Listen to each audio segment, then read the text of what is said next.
ចាំបងប្រើបើបងចង់បាច់ចង់ទុំអោយអូនស្រីទៅចូលមិនទ្រាំនឹងមនុស្សមិនស្មោះដូចថ្លៃមិនហួងហើយឡើយថ្លៃ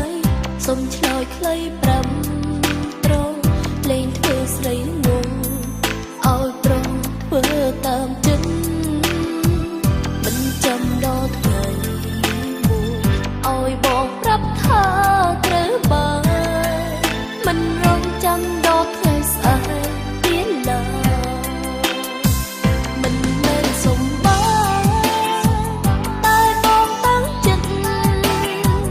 បំពេញស្នេហ៍ពេញใจចិត្តគឺជារូបអូមិនអងមកទេព្រោះបងលៀកគេក្នុងបេះដូងដឹងចិត្តដល់ចេញពីបងថ្ងៃនេះ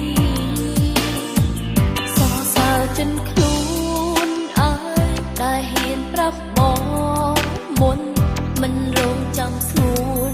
ថ្ងៃក្រោយបងសុំបើខូចចិត្តនៅថ្ងៃនេះ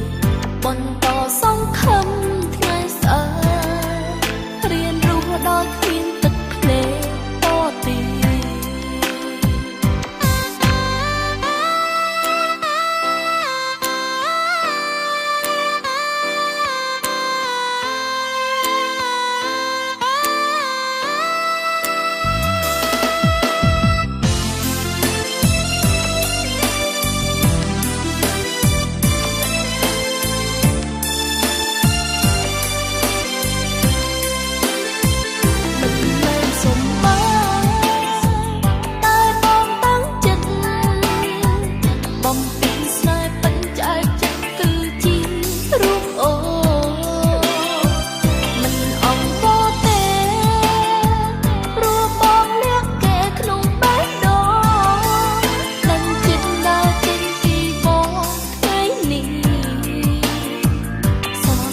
ចិន